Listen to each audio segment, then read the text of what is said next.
प्रणाम का महत्व। जब हम किसी को प्रणाम करते हैं, उन्हें नमस्कार करते हैं या जब हमें कोई प्रणाम करता है तो अनायास ही हमारे मुख से निकलता है खुश रहो, सदा सुखी रहो। यह जो प्रणाम के उत्तर में हमारे मुख से निकलते हैं ये कोई साधारण शब्द नहीं है, यह दुनिया के सबसे कीमती शब्द हैं।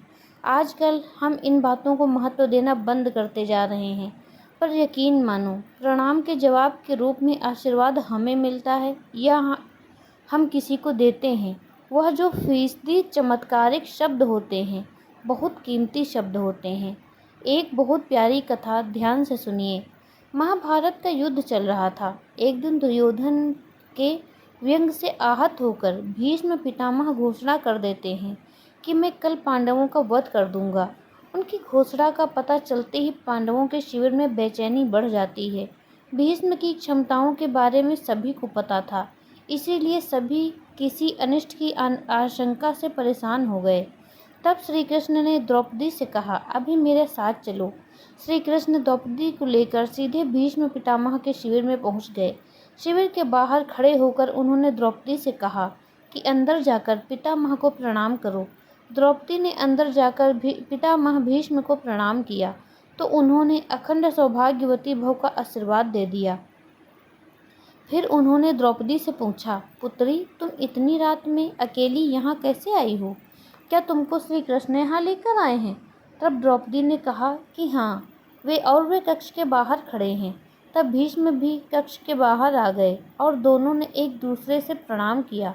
भीष्म ने कहा, मेरे एक वचन को मेरे ही दूसरे वचन से काट देने का काम श्री कृष्ण ही कर सकते हैं। शिविर से वापस लौटते समय श्री कृष्ण ने द्रौपदी से कहा, तुम्हारे एक बार जाकर पितामह को प्रणाम करने से तुम्हारे पतियों को जीवन दान मिल गया है।